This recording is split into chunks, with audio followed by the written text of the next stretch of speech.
제가 가보지는 않았지만 호주는 사계절 내내 대체적으로 온난한 기온을 유지하고 있다고 합니다. 여름에는 호주 전역이 우리나라의 초여름 정도의 날씨, 그리고 겨울에도 우리나라의 가을 날씨 정도 된다고 합니다. 그래서 처음 호주를 밟은 유럽인들의 마음속에는 여기서 어떤 일을 하면 좋을까 하는 생각이 있었습니다. 그리고 벌을 키우던 사람들, 양봉업자들이 여기서 벌을 키우면 정말 사계절 내내 벌에게 많은 꿀을 얻을 수 있겠다, 그런 천혜의 땅이다 생각하면서 유럽에서 서둘러서 벌통을 호주로 옮겼습니다. 첫 1년간은 이 벌들이 아주 열심히 일을 했습니다. 그동안 만나보지 못했던 기후에서 계속해서 열심히 일을 해서 몇 배의 꿀을 생산을 해냈습니다. 그런데 그 다음 해가 되자 어떤 일이 벌어졌느냐, 이 벌들이 계속해서 일을 하러 나가지 않는 것이었습니다. 매번 빈둥빈둥 놀기만 할 뿐이었습니다. 어쩌다가 가끔 꿀을 따러 나가는 벌들이 몇몇 있었을 뿐입니다.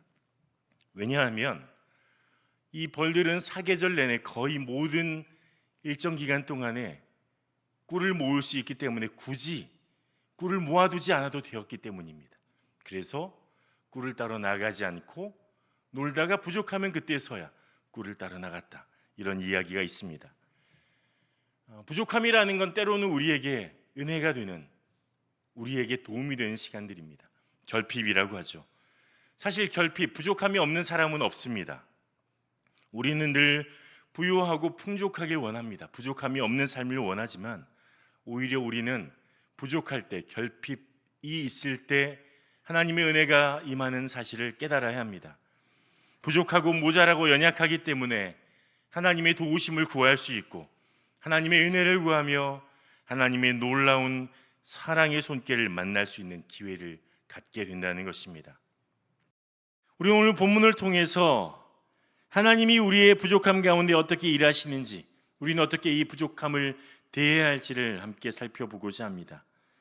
우리가 부족하고 모자란 중에 연약하기 때문에 하나님이 우리의 삶에 일하시는 방법을 우리는 찾아가 보고자 합니다. 첫 번째 우리가 만날 수 있는 부족함, 결핍은 바로 동역자에 대한 결핍입니다. 나를 아는 사람의 결핍이죠. 여러분 한번 떠올려 보십시오. 여러분이 마음에 있는 깊은 이야기, 속 이야기를 할 수 있는 사람이 몇 명이나 되는지 한번 세어보십시오. 1명, 2명, 3명, 4명 있으십니까? 이분들은 아마 나를 깊이 알고 나를 이해하고 내가 어떤 상황에 있더라도 나를 지지해 줄 사람들입니다. 내가 어렵고 괴로울 때 이런 기도 제목이 있어요, 기도해 주세요 부탁하면 무릎 꿇고 밤새서 금식하며 기도해 줄 그런 사람들일 것입니다. 그런 사람이 동역자죠. 그런데 이 동역자가 사라지는 고통 가운데 있는 한 분이 계십니다. 바로 예수님이죠. 오늘 본문은 이렇게 시작합니다. 13절에 예수께서 들으시고라고 말씀하고 있습니다. 무엇을 들으셨을까요? 어떤 소식을 들으셨을까요? 바로 마태복음 14장 10절에서 12절의 내용입니다. 사람을 보내어 옥에서 요한의 목을 베어 그 머리를 소반에 얹어서 그 소녀에게 주니 그가 자기 어머니에게로 가져가니라. 요한의 제자들이 와서 시체를 가져다가 장사하고 가서 예수께 아뢰니라. 무엇을 들었죠? 세례 요한이 헤롯에게 죽임당한 이 사건을 예수님이 들으셨습니다. 마태가 굳이 예수님에게 이 세례 요한의 죽임당한 사건을 바로 이야기해 주는 이유, 그리고 이 이야기를 듣고 바로 13절에 나와 있는 것처럼 예수님께서 배를 타고 빈들로 떠나시는 이 사건을 연결하고 있는 이유 무엇일까요? 바로 이 세례 요한의 죽음에 대한 소식과 그리고 예수님이 빈들 아무도 없는 곳으로 떠난 이 사건 가운데는 분명한 연결점이 있다, 이유가 있다. 예수님이 아무도 없는 곳으로 빈들로 가신 이유가 바로 그 이유 중에 하나가 바로 이 세례 요한이 죽임당한 사건이다, 이렇게 보여주기 위해서입니다. 세례 요한은 어떤 사람입니까? 마지막 선지자로 알려져 있습니다. 예수님과 이종사촌 지간이며 또 예수님보다 6개월 먼저 태어난 사람이기도 하죠. 마지막 예언자라 불리면서 사람들에게 회개를 외치며 하나님 나라를 선포한 선지자였습니다. 광야에 나가 살았으며 낙타옷을 털옷을 입고 살았고 광야에서 메뚜기와 석청으로 식사를 해결했던 그런 철저히 금욕적인 삶을 살았던 선지자였습니다. 그에게 별명이 있는데 바로 광야에서 외치는 자의 소리였습니다. 광야에서 외칩니다. 무엇을 외칩니까? 회개하라, 천국이 가까웠다. 천국이 가까이 왔다. 바로 예수님께서 오셨음을 선포합니다. 바로 주님의 길을 예비하는 사람이 세례 요한이었습니다. 이 세례 요한은 예수님과 연결되어 있습니다. 그냥 연결되어 있지 않고 아주 깊이 연결이 되어 있는데, 그냥 아는 사이 이종사촌 친척간이 아니라 예수님의 사역을 완전히 이해하고 예수님을 가리키며 예수님과 함께 동역하는 하나님 나라를 이루어가는 아주 중요한 예수님을 잘 아는 그런 사람이 바로 이 세례 요한이었습니다. 우리의 동역자, 나의 가장 친밀한 친구, 친밀한 사람, 나를 잘 알죠. 나의 성품과 나의 꿈과 나의 연약함도 잘 아는 사람이 그런 사람입니다. 세례 요한도 예수님에 대해서 잘 알았습니다. 그리고 예수님에 대해서 알았기 때문에 예수님을 향해서 그의 삶을 드리는 사람이었습니다. 프랑스의 루브르 박물관에 레오나르도 다빈치의 대표작 중에 하나인 세례 요한이라는 작품이 하나 있습니다.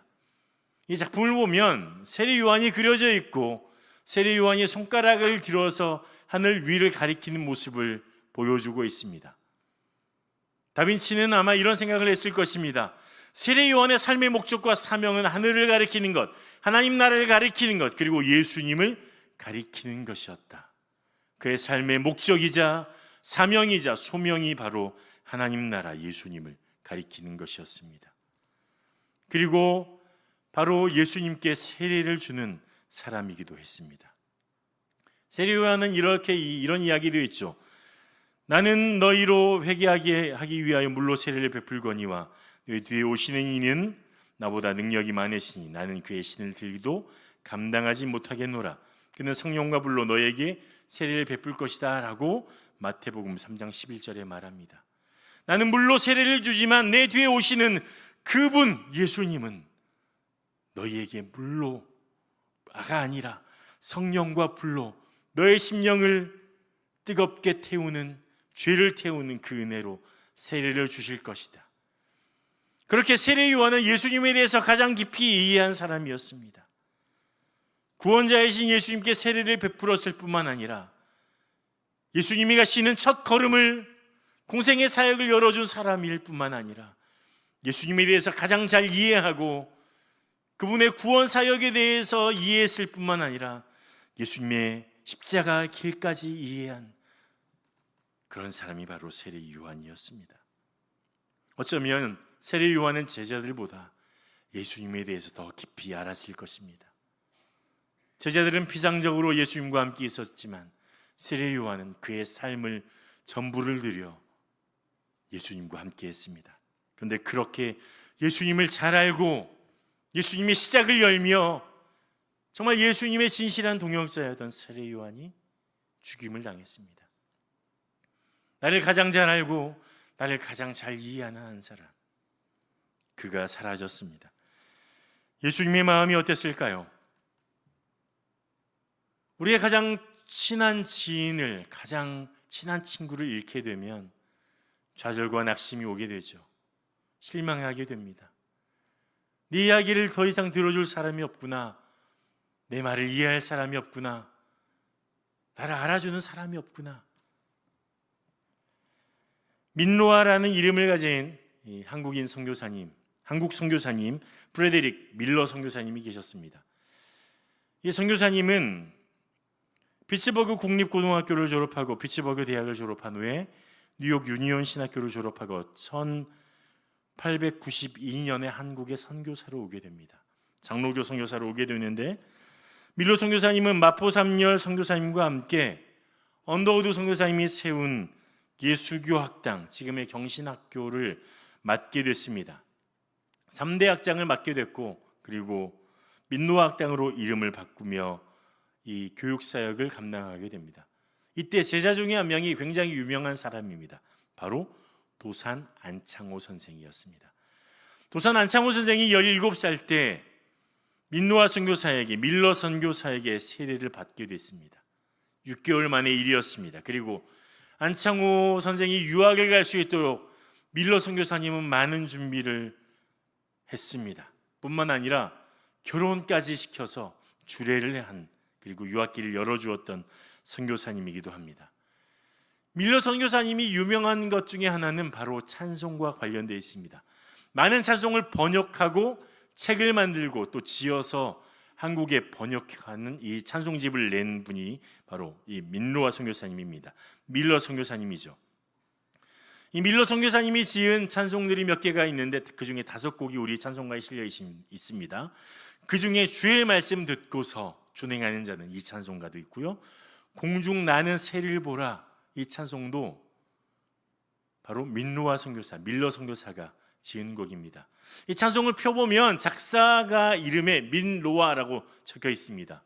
한국인인가 보다 이렇게 생각하겠지만 아니요, 바로 이 밀러 선교사님이 작사가입니다. 이 선교사님에게는 사랑하는 아내와 딸 셋이 있었습니다. 가정을 이루며 또 복음 사역을 열심히 감당하고 있었습니다. 그때쯤에 4번째 자녀가 찾아왔습니다. 1898년의 일이었습니다. 아들을 낳았습니다. 그런데 이 아이가 8개월 후에 갑자기 병으로 인해서 하나님 나라로 가고 말았습니다. 이 선교사 가정의 슬픔이 찾아왔습니다. 선교사 부부는 아이의 슬픔과 함께 양화진에 묻게 됐죠. 그리고 슬픔이 좀 가실 때쯤 3년쯤이 지나자 1902년에 또 다른 아들이 찾아왔습니다. 그리고 3월에 아이를 낳았는데 그만 하루 만에 이 5째 아들도 하나님 품에 안겼습니다. 이 부부가 또다시 큰 슬픔에 잠겼습니다. 이 5째도 양화진에 묻어야 했습니다. 근데 선교지에 있었던 탓인지 또 2 아이를 잃어서 마음이 슬펐던지 이 사모님이 큰 우울증에 빠졌습니다. 자녀를 잃은 슬픔과 괴로움들이 사모님을 감쌌고 깊은 우울증이 찾아왔고, 그래서 병상에 누울 수밖에 없었습니다. 1년이 넘게 병상에 누워있다가 결국 1903년에 사모님도 하나님 곁으로 갔습니다. 밀러 선교사, 밀노아 선교사님은 2 아들을 묻었던 이 양화진에 사랑하는 아내도 묻어야 했습니다. 여러분이라면 이제 어떻게 하시겠습니까?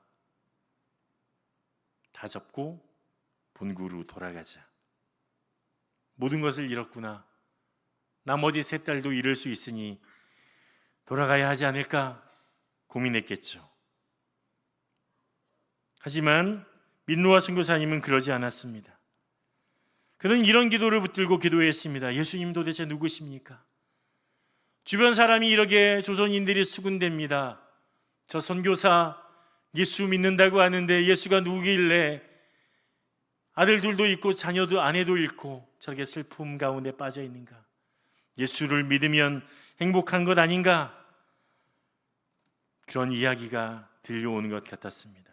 그래서 민노아 선교사님은 밀러 선교사님은 이 제목을 가지고 기도했습니다. 주님, 제가 어떻게 해야 할까요? 어떻게 대답해야 할까요? 이 고통과 슬픔을 어떻게 해야 할까요? 주님을 붙들고 기도했습니다.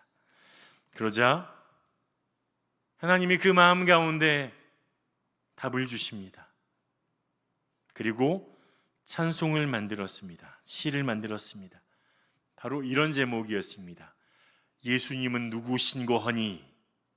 바로 예수님은 누구신가의 시였습니다.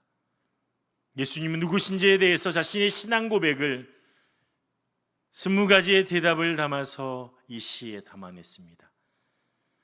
예수님은 누구신고 하니 우는 자의 위로와 비난 자의 풍성이며 천한 자의 높음과 잡힌 자의 노임 되고 우리 기쁨 되시네.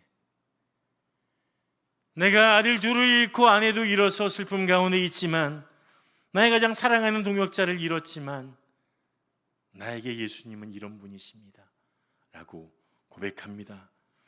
나에게 예수님은 누구신고 하니 나의 눈물, 우는 나를 위로해 주시는 분이시다.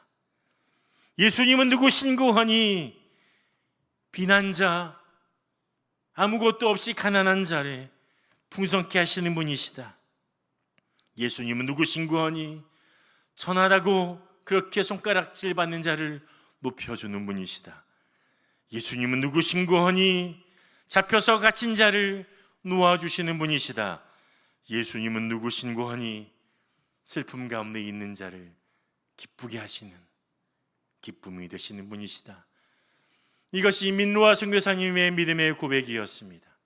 그리고 선교사님은 한국을 떠난 것이 아니라 오히려 복음의 요충지가 필요했던 서울 경기 지역과 호남권, 영남권을 이은 중간에 있는 청주 지역으로 내려가서 선교 사역을 감당하기 시작합니다. 교회를 세우고 복음 운동을 합니다. 처음 세운 교회가 청주 읍교회, 지금의 청주 제일교회입니다. 교회를 세운 지 1년 만에 성도들이 50명이나 되었습니다. 민노아 선교사님은 날마다 복음의 전도지를 가지고 나가서 뿌렸습니다. 그래서 별명이 전도지 선교사일 정도였습니다. 뿐만 아니라 근대화 운동, 민족 운동, 여성 운동, 사회 운동을 하며 이 지역을 변화시킨 일에 앞장섰습니다. 이 중국 지역에서 32년 동안 사역하다가 은퇴하셨습니다. 그리고 잠시 필리핀과 중국을 돌아보시고 다시 돌아오셨다가 하나님의 부르심을 받았습니다. 민노아 선교사님의 유언 중에 하나가 이것이었습니다. 내가 죽게 된다면 내가 제일 사랑하는 청주에 묻어달라. 자신의 아들들, 아내가 묻혀있는 양화진이 아니라 내가 사랑하고 사랑해서 주의 복음을 전했던 이 땅에 나는 여기에 묻히기 원합니다. 그리고 민노아 선교사님의 기념비가 청주에 있습니다. 하나님의 사람은 내 동역자가 나를 가장 잘 이해하고 나를 가장 잘 알아주는 사람이 없을 때에도, 그가 서로 사라졌을 때에도, 아무도 나를 알아주지 않는다 할지라도 붙들 하나가 있습니다. 그건 무엇입니까? 사명입니다. 주님이 나에게 주신 사명. 동역자의 결핍은 사명의 결핍이 아닙니다. 나를 알아주는 사람이 없다 해도 우리에게는 사명이 있습니다. 사명을 붙드는 사람은 쓰러지지 않습니다. 사명을 붙드는 사람은 포기하지 않습니다. 사명을 붙드는 사람은 다시 일어설 수 있습니다. 사명을 붙들고 일어서십시오. 나를 알아주지 않는다 할지라도 나를 알아주는 하나님이 계십니다. 하나님을 바라보는 사람은, 사명의 사람은 다시 일어서서 하나님 앞에 나아가서 하나님의 놀라운 역사를 감당하는 귀한 사람이 될 줄 믿습니다. 사명을 붙들고 일어서는 하나님 사람 되길 축복합니다. 오늘 본문에 만난 두 번째 결핍, 두 번째 부족함은 소망의 결핍입니다. 소망이 없다는 것, 소망의 결핍은 살아갈 이유가 없다는 거죠. 13절에 보면 예수님께서 들으시고 배를 타고 떠나사 따로 빈들에 가시니 무리가 듣고 여러 고을로부터 걸어서 따라간지라 말씀하고 있습니다. 예수님이 제자들과 함께 배를 타고 갈릴리에서 빈들 벳세다로 떠나십니다. 그런데 그걸 본 사람들이, 계속 예수님을 찾아왔던 이 사람들이 쫓아가기 시작합니다. 여러 고일이라고 표현했으니 굉장히 여러 마을에서 예수님의 소문을 듣고 예수님이 어디로 가신단다 소문을 듣고 쫓아가기 시작하는 것입니다. 예수님이 방금 전까지 계셨던 갈릴리는 한적하게 있기 어려운 곳이었습니다. 그래서 예수님은 조용히 지낼 장소가 필요했습니다. 신학자 바클레이는 예수님께서 이 조용한 빈들, 아무도 없는 곳을 찾아가신 이유를 세 가지 정도로 생각해 볼 수 있다, 이렇게 이야기합니다. 첫 번째는 예수님에게 휴식이 필요했기 때문이죠. 마가복음 6장 31절 말씀에 이렇게 기록되어 있습니다. 함께 읽어보겠습니다. 시작. 이르시되 너희는 따로 한적한 곳에 가서 잠깐 쉬어라 하시니 이는 오고 가는 사람이 많아 음식 먹을 겨를도 없음이라. 아멘. 예수님께 정말 많은 사람들이 찾아왔습니다. 그리고 밥 먹을 시간조차 없을 정도로 바빴습니다. 사람들을 고쳐주어야 했고 복음을 전해야 했습니다. 예수님께도 제자들에게도 쉼이 필요했습니다. 바클레이가 말하는 또 다른 두 번째 이유는 헤롯의 위협 때문이었습니다. 세례 요한을 죽인 헤롯이 예수님의 소식을 들었습니다. 점점 예수님의 인기가 높아진다는 소식을 들었습니다. 그래서 예수님께서 헤롯에게 위협을 당하지 않을까 싶은 그런 상황이었기 때문에 현명하게 그 자리를 헤롯의 영향권을 피하자, 이런 경우였을 것이다, 이런 견해도 있습니다. 세 번째는 가장 중요합니다. 예수님께서 왜 갈릴리에서 빈들 아무도 없는 조용한 곳으로 찾아가셨을까? 그것은 십자가가 가까이 다가오고 있는 상황, 죽음이 다가오고 있는 상황에서 세례 요한의 죽음을 통해서 보여진 이 죽음의 시그널을 통해서 이제 예수님은 하나님 아버지와 더욱더 친밀한 교제 가운데 들어가야 할 필요성이 있었기 때문입니다. 그래서 예수님은 조용한 곳을 찾아갔습니다. 조용한 곳에서 하나님 아버지와 교제하기 위해서 빈들로 아무도 없는 곳으로 갔습니다. 그런데 거기에 사람들이 걸어서 예수님을 쫓아가기 시작합니다. 배를 타고 가신 예수님을 바라보면서 그들이 쫓아갑니다. 왜 그렇게 그들이 열심히 예수님을 따라갈까요? 그들에게 소망이 없었기 때문입니다. 14절에 보면 이 예수님을 따라간 사람은 남성만 5천 명이 됐습니다. 그러니 얼마나 많은 사람들이 예수님의 뒤를 쫓아서 예수님을 쫓아서 빈들로 모였겠습니까? 예수님이 도착한 곳은, 예수님이 간 곳은 빈들이었습니다. 이 빈들은 한적한 곳, 인적이 드문 곳, 외로운 곳, 버려진 곳이란 뜻이 있습니다. 이 빈들의 버려진 곳에, 외로운 곳에 예수님이 도착하자 많은 사람들이 모였고 그 중에 소망이 없는 그런 사람들이 예수님 앞으로 나왔습니다. 누구입니까? 바로 병자들이었습니다. 14절에 보면 예수께서 나오사 큰 무리를 보시고 불쌍히 여기사 그 중에 있는 병자를 고쳐주시니라. 환자들을 고쳐줬습니다. 그럼 생각을 해보죠. 예수님께서 갈릴리에서 북쪽에 있는 이 벳세다 지역, 빈들에 있는 이 지역까지 배를 타고 이동하셨는데 이 환자들은, 심각한 질병이 있는 이들은 어떻게 여기까지 올 수 있었을까요? 예수님의 손길이 필요한 사람들, 예수님의 치유가 필요한 사람들이라면 가벼운 병이 절대 아니었을 것입니다. 심각한 질병을 앓고 있었고 돈이 좀 있어서 부유한 사람은 의사를 찾아가서 치유했겠지만 결코 고치지 못하는 병들을, 그런 질병을 가지고 있었고, 심각한 질병이 있음에도 돈이 없어서 의사에게까지 가지 못하고 약도 사용하지 못하는 그런 가난한 사람들로 있었을 것입니다. 이 환자들이, 이 병자들이 어떻게 예수님이 계신 그곳까지, 빈들까지 몇 킬로를 걸어서 갈 수 있었을까요?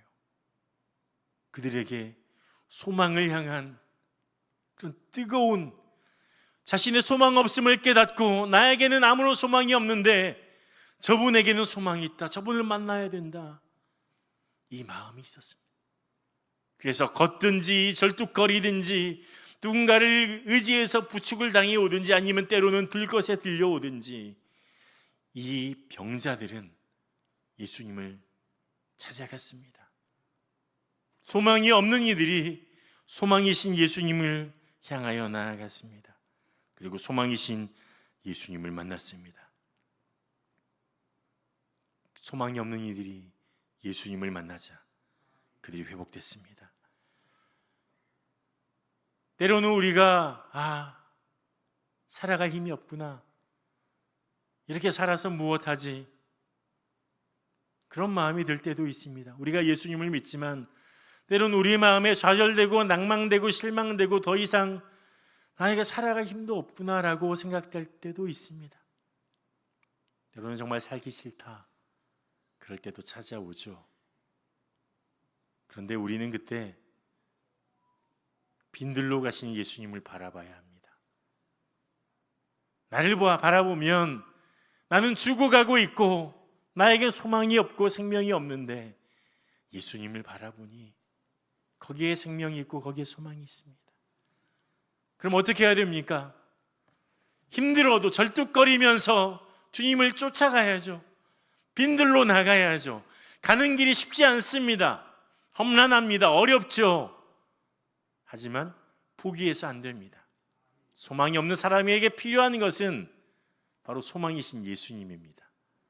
물질로도 어떤 인정으로도 채워질 수 없는 그 절망 가운데서 유일한 소망, 예수님을 만나야 하는 것입니다. 예수님을 만나야 변화됩니다. 예수님을 만나야 바뀝니다. 이 몸의 소망 무언가라는 찬송가가 있습니다. 이 찬송 시를 지은 분은 에드워드 모우트 목사님입니다. 원래 이분은 신앙이 없는 집안에서 자랐습니다. 1797년에 신앙이 없는 한 가정, 선술집을 운영하는 한 가정에서 태어났습니다. 그러니 에드워드 모우트도 신앙이 없었죠. 그는 어린 시절에 정말 믿음과 동떨어진 환경에서 자라났고 또 나쁜 친구들과 어울려서 나쁜 일을 하기도 했습니다. 조금 더 자라서는 옷장 제조업자 아래 들어가서 목공 기술을 배우기 시작하고 목공이 됐습니다. 가구 만드는 목수가 됐습니다. 하지만 이 에드워드 모우트 마음에는 늘 불만과 불평이 가득 차 있었습니다. 원망이 가득 차 있었습니다. 겨우 이런 공장에서 내가 이런 못질 하려고 여기 사나? 사는 게 도대체 무슨 의미지? 도대체 필요 없는 인생이다. 그렇게 자신의 삶을 허비해가며 살다가 어느 추운 겨울날에 길을 걷다가 추위를 피할 방법을 찾다 어느 곳으로 들어가게 됐습니다. 문 열고 들어가는데 작은 교회였고 마침 예배를 드리고 있었습니다. 몸을 녹여야 했기 때문에 당장 그 자리를 떠나지 못했던 에드워드 모우트는 그냥 앉아서 구석에서 말씀을 듣기 시작합니다. 그런데 예수님이 그의 마음을 두드리셨습니다. 살아서 뭐하지? 이렇게 사는 게 무슨 의미인가? 그런 에드워드 모우트 마음에 예수님이 찾아오셨습니다. 그리고 예수님을 거기서 영접하게 됩니다. 이제는 아무런 삶의 희망도 소망도 즐거움도 재미도 없었던 이 한 청년이 예수님을 만나자 변화되기 시작합니다. 그가 일기에 이렇게 썼어요. 내 망치는 이제 노래하며 춤을 춘다. 그리고 내 눈동자에는 생기가 돌고 내 마음속에는 생수가 솟는다. 바로 내 마음에 예수님이 오셨기 때문이다. 에드워드 모우트는 열심히 일을 했습니다. 그리고 정말 뛰어난 가구의 장인이 됐습니다. 사업이 번창했습니다. 많은 복음 전도하는 일에 재정을 쏟아붓기 시작하고 돕고 뿐만 아니라 나도 예수님을 전하는 사람이 되겠다. 자신의 모든 예산을 교회에 건축하는 데 들였을 뿐만 아니라 목회자의 삶을 걸어갑니다. 그리고 이렇게 고백하죠. 찬송시를 씁니다. 이 몸의 소망 무언가 우리 주 예수뿐일세. 우리 주 예수 밖에는 믿을 이 아주 없도다. 내가 어릴 때 절망 가운데 희망 없는 가운데 소망 없는 가운데 살았을 때 주님이 나를 찾아와 주시고 나에게 소망이 되어 주셨다. 이런 고백을 하는 것입니다. 때로는 우리에게 소망의 결핍이 생길 때가 있습니다. 좌절될 때가 있습니다. 이렇게 살아서 뭐하지? 사는 거 정말 힘들구나. 괴롭구나. 어렵구나. 어떻게 살아야 할까? 그때 우리가 누구를 바라봐야 한다고요? 빈들로 가시는, 아무것도 없는 곳으로 가시는 예수님을 바라봐야 합니다. 그리고 예수님을 따라가야 합니다. 예수님을 따라가야 합니다. 예수님 앞에 나아가야 합니다. 예수님 앞에 나아가는 사람이, 소망이신 예수님을 만나는 사람에게 소망이 생겨 있는 줄 믿습니다. 주님의 소망이 여러분들에게 임하길 간절히 축복합니다. 우리가 만나는 세 번째 결핍, 없음은 가능성 없음, 가능성의 결핍입니다. 갑자기 예수님 앞에 많은 사람들이 모였습니다. 그리고 부흥회가 열렸습니다. 예수님이 병자를 고쳐주셨을 뿐만 아니라 말씀을 전하기 시작합니다. 이 말씀이 얼마나 은혜가 있고 또 이 모인 영혼들이 얼마나 갈급했든지 그 자리를 떠날 줄 모릅니다. 예수님의 말씀에 귀를 기울이고 예수님은 환자를 고쳐줄 뿐만 아니라 말씀을 계속해서 증거합니다. 시간이 지나가고 어느새 저녁 때가 됐습니다. 저녁 식사를 해야 될 때가 됐습니다. 문제가 생겼죠.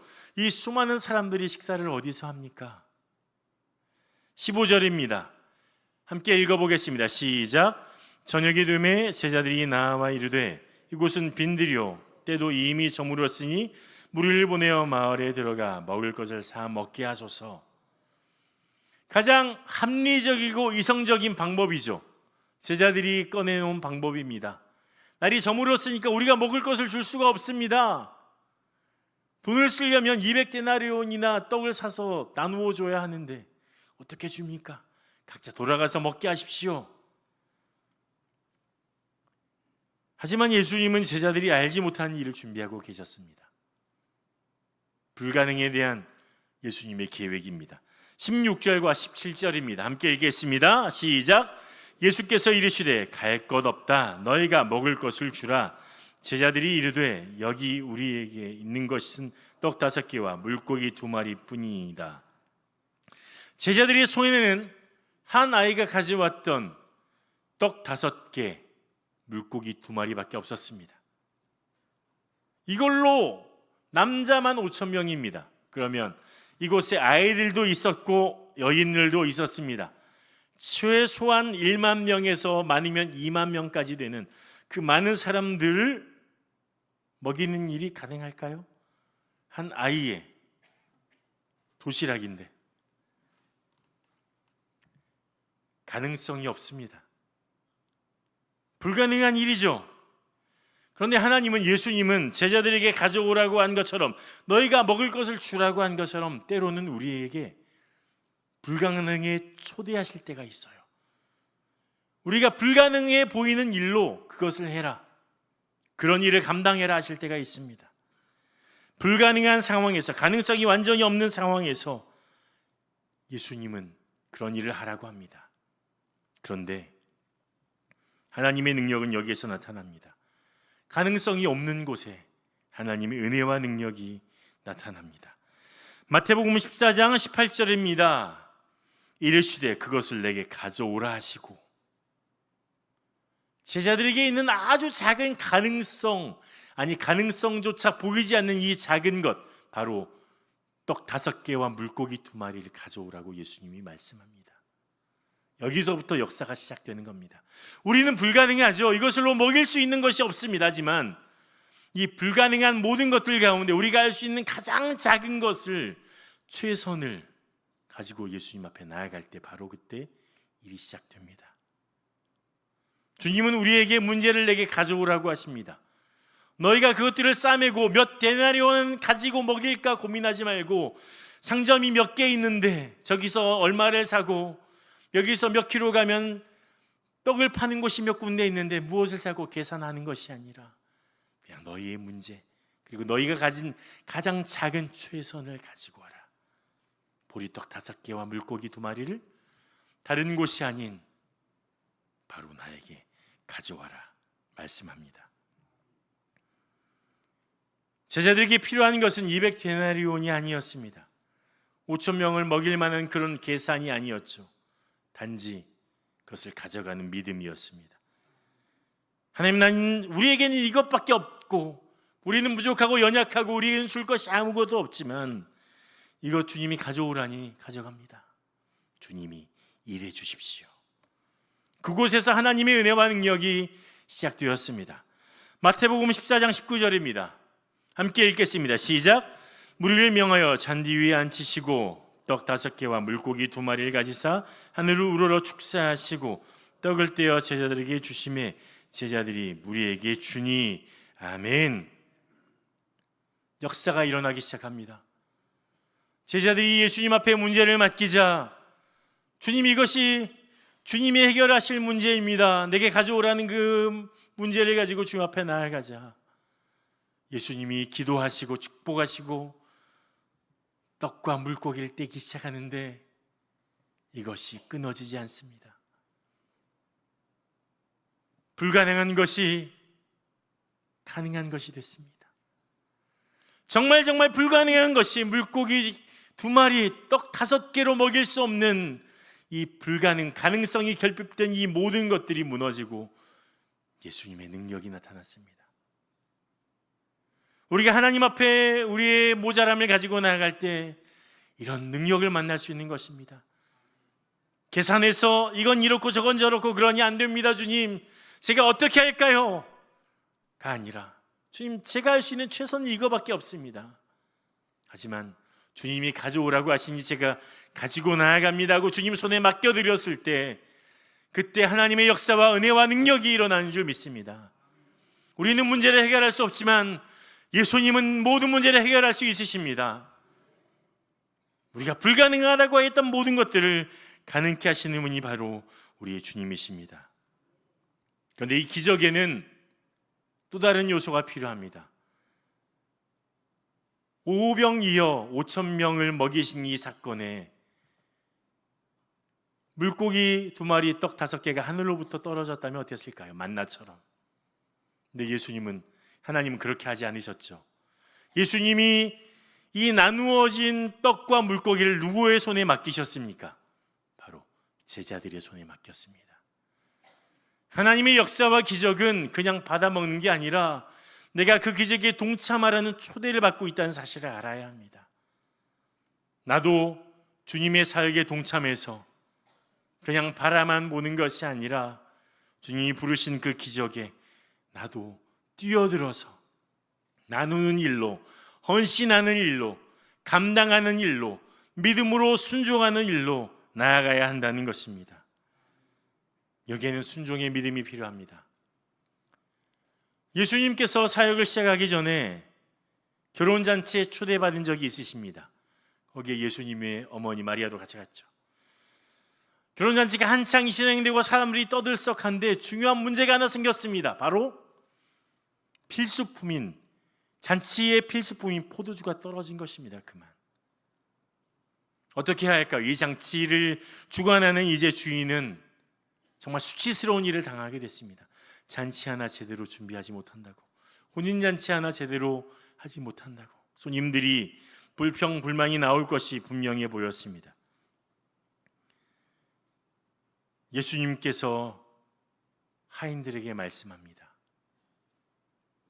저 돌 항아리, 손을 씻기 위해 준비된, 정결 예식을 위해서 준비된 돌 항아리에 물을 가득 채우라. 그리고 하인들이 물을 채웁니다. 그리고 예수님이 또 말씀하십니다. 저 물을 가져다가 연회장에게 주어라. 연회장은 이 결혼식을 주관하는 사람, 그리고 어떤 음식들이 준비되어 있는지 가장 잘 아는 사람입니다. 제자들은 하인들은 아무 말 없이 물을 떠다가 연회장에게 가져다 줍니다. 근데 연회장이 맛보더니 이렇게 말합니다. 좋은 포도주구나. 손님들이 말합니다. 아니, 이 잔치집은 처음에 좋은 포도를 내지 않고 나중에 좋은 포도주를 내는구나. 주님을 따른다는 것은 부족함을 채우는 역사를, 기적을 함께 동참하는 일은 나는 가만히 앉아서 있는 것이 아니라 이 하인들처럼, 제자들처럼 주님의 일에 기꺼이 순종함으로 동참하는 것입니다. 하나님이 행하라고 하셨다면 불가능해 보이는 일이라 할지라도 뛰어드는 것입니다. 저는 주님을 신뢰합니다. 상황을 신뢰하지 않고, 비어있는 빈들을 신뢰하지 않고, 저 많은 사람들을 보지 않고 제가 바라보는 분은 오직 예수님입니다. 그래서 저는 물고기 2마리, 보리떡 5개를 들여서 주님이 행하실 일을 믿고 그것을 나누어 주실 때 이것이 끊임없이 주님이 공급해 주실 것이라는 것을 믿습니다. 주님이 일해 주십시오. 우리에게는 이런 순종의 믿음, 도전의 믿음이 필요한 것입니다. 부유한 사람이 하나님의 은혜와 능력을 경험하는 것은 힘듭니다. 하지만 부족한 사람은 하나님의 은혜와 능력을 경험하기 쉽습니다. 여러분들에게 무엇이 없습니까? 무엇이 부족합니까? 그렇다면 그것은 나는 지금 하나님의 은혜를 경험하기에 정말 최적의 상태구나. 내가 재정이 없고, 내가 능력이 없고, 내게 가진 재산도 건강도 때로는 없을 때 이때 내가 하나님을 만날 때 하나님을 찾을 만한 때구나. 나의 결핍을 통해서 하나님이 일하시기 원하시는구나. 그리고 주님을 바라보며 하나님 앞에 나아가야 합니다. 그러면 하나님의 역사는 거기서부터 시작됩니다. 내가 부족함을 가지고 주님 앞에 나아갔을 때 예수님께서 환자들, 병자들을 고치셨던 것처럼, 예수님께서 떡을 떼시고 고기를 나누어서 많은 사람을 먹이게 하신 것처럼, 예수님께서 물로 포도주를 바꾸시게 한 것인 것처럼, 없는 것에서, 결핍에서 하나님의 역사가 일어나는 줄 믿습니다. 여러분의 결핍을 오히려 감사하십시오. 하나님이 일하실 것입니다. 여러분의 결핍을 가지고 하나님 앞에 나아가십시오. 하나님의 역사가 시작되실 것입니다. 여러분의 모자람을 가지고 주님 앞에 나아갈 때 하나님의 은혜와 역사가 여러분의 삶에 일어날 줄 믿습니다. 이 시간 함께 일어나서 찬양할 때 우리 함께 이렇게 고백했으면 좋겠습니다. 하나님, 나는 정말 부족하고 연약해서 아무것도 없는 빈들에 있습니다. 하지만 나는 여기서 예수님을 바라봅니다. 나를 채워주실 하나님을 바라봅니다. 나의 부족함과 연약함을 통해서 일하실 하나님을 바라봅니다. 주님, 도와주시옵소서. 함께 믿음으로 고백하며 선포하겠습니다.